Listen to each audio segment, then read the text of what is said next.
What's up, guys? Wild Honey Badger here, coming at you with a guide on the quest throughout Razorfen Downs. The only prerequisite that you need for this dungeon is that you've run through Razorfen Crawl and you've killed the final boss there that drops an item, and you turn in that item to the demon in Sylvanas' room. His name's Varimithros, I think that's how you pronounce it. He's located in the apothecary inside the Undercity. The second quest that you want to pick up is also in the Undercity, and he comes from the Magic Quarter. He's near the wool donation turn-in guy. His name's Andrew Brunell, and he gives a quest that has two very good rewards. So you definitely want to pick that one up. It has no prerequisites, so it's a great one to get. After you get finished up picking up that one, you're going to want to travel to Razorfen Downs, the entrance. Uh, I'm showing it right here. There's like a skeleton, and then on a hill above the skeleton, there's a lady that gives a quest to kill the mobs that are outside of the instance. So you want to go pick that up. You should probably have somebody go sneak through, pick it up, and bring it back. So when you're traveling through to the entrance, you can go ahead and do the quest. While we were doing this, we found a rare elite mob while we were clearing through. Dropped a green item. It might be worth going to pick him up. He's not part of the quest to assassinate the ambassador, but he's got the ambassador name, and he drops a green item. He's to the northwest of the entrance if you want to go pick him up. And then after you go finish up the quest, you can go ahead and go back and turn in. And then right here, there's like a weird loading zone. So you want to have the entire party walk through the loading zone at the same time. Otherwise, you'll have four mobs aggroing one person, and nobody else is going to be there to help you. And then this is where you kill the guy for the ambassador quest. Malsin, that's his name. He's pretty tanky. He took us like a solid 30-40 seconds to kill. So be ready to just stand there and spam one as much as you want, whatever ability you need to use. And make sure that when he dies, you actually pick up his head off of his corpse. Otherwise, you won't be able to go back to the Undercity and turn it in. So after you finish killing this guy, you're able to head into Razorfen Downs. It's inside of that skeleton that I was showing you earlier. You can just, there's like 3 mobs inside the skeleton. You could just run past them all. It's not that hard. And then after you get inside, there's a right and a left path. It doesn't really matter which way you go. You're going to have to go both ways to complete the quests that are inside. On the right is the final boss. It's like a Lich King looking thing. You're going to have to kill that to pick up his head or his skeleton or something. On our way there, as you can see in this clip, we were just going through and we aggroed a small group, and then some wanderers came, and then those wanderers brought more wanderers, and this is a part that you should be a little scared of. You might want to pull them back a little further than we did, otherwise you'll have 6 or 7 mobs on you. Fortunately, we were strong enough to take them all. We didn't have a wipe, but it sure made it a lot more difficult than it had to be. This is where the boss glutton spawns. He drops a couple decent items. He drops an axe, and he drops some really good shoulders for a rogue or a hunter. Definitely worth stopping by and killing him. He's not that hard to kill either. He just takes a while. He's a little tanky.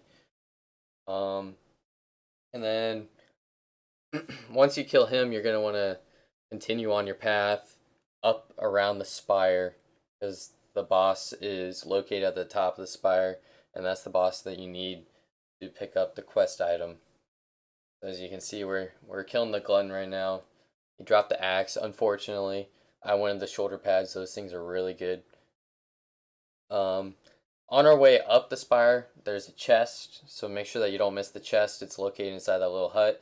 And after you finally get to the top, there's only a couple mechanics that you need to worry about with this boss, and it has like a knockback mechanic. So you want to make sure that you don't get knocked off of the cliff. Like you saw, our tank just got knocked back a little bit. That's the only thing that he seems to do. Other than that, he's not that hard. He's pretty squishy for a boss. Uh, and after you kill him, make sure to get the item off of him. That's the main thing. Also, in this area, the camera was going crazy and it was like unloading and loading stuff. Oh, he does spawn those little ghosts. Just make sure that you kill him, and then the ghost will despawn after you kill him. So just make sure that loot his body after you're done killing him, and then you'll have to go ahead and run all the way back and then run through the other side of the dungeon. Sorry about that, guys. On your way through the other side of the dungeon, there's a gong, and if you have to hit it 3 times, and then a boss spawns. There's 3 different waves of spiders.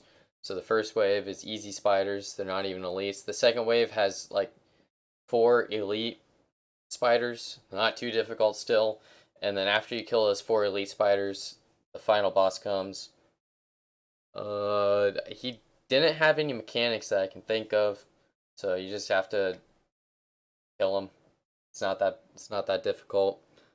I forget what his loophole is. Actually, I can look at it right now.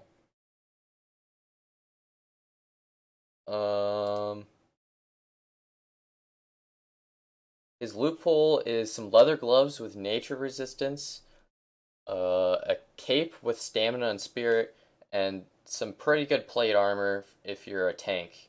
So make sure that you go kill that if you're a tank. Otherwise, the other 2 drops aren't really worth that much. So after you kill that, you're going to want to continue through that side. They'll split into a couple paths, and then one of the paths leads to a bone pile where you kill this fire mage skeleton. He dropped a wand for us, I believe. He doesn't have that good of loot unless you're a clothy. There's a lot of good clothy gear in here, actually. There's also quite a bit of good mail and plate gear. But he's pretty easy. He has like an AoE thing. He doesn't do too much damage. I wouldn't worry about it. He's a really easy boss. I would pull him off of the skeleton mound just because the pathing up to the top of the skeleton mound is a little difficult. And after you kill him, go ahead and head to this bridge. You're going to want to cross this bridge, and it's going to take you to the escort quest. There's some mobs in the front. Go ahead and clear them. And then there's these gates. There's 3 different NPCs, I believe. One of them, I think, is for Alliance. I don't roll Alliance because Alliance sucks for the Horde. But he only says greetings to Horde members, so I don't think he's important for anything. And then there's a guy that teaches you a cooking recipe. It restores mana. It requires a gold thorn and a refreshing spring water, and then it restores like 1,900 mana or something like that. And then after you get to this guy, you're going to want to make sure that you get the quest, you turn in the quest, everybody in the group does it, and then you grab the quest again, and then it'll start an escort quest. Make sure that everybody turns in the first part of the quest, otherwise that person won't be able to get the escort. So that's the only thing that you have to worry about. I don't know why Blizzard decided to do that. I guess just to screw with groups. So after you start the quest, he just walks for like a solid 5-6 minutes. You kill out a couple groups of mobs on the way.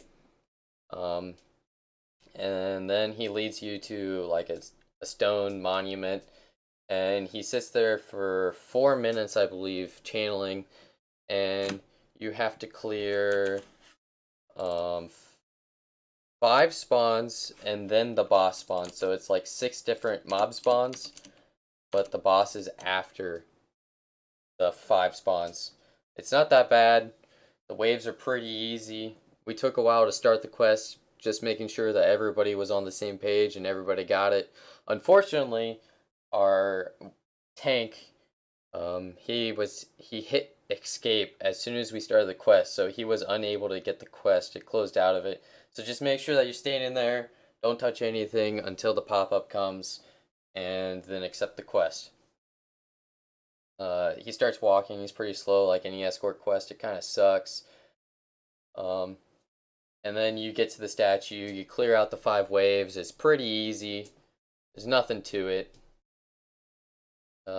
We actually got a lot of green drops from these guys. I think we had 3 green drops just from the first 5 waves of enemies. It's pretty nice. It gives you some skinny leather too, and then here's the boss. He's really easy. Probably the easiest one in the instance. He doesn't have any mechanics. He just kind of hits one person. It makes everybody poisoned. Reduces your stats, but other than that, it's not hard at all. After you kill him, I forgot to show this in the video, but you want to make sure and go to the monument that the guy is casting the purple laser on and turn in. You have to right click on that to turn in the quest.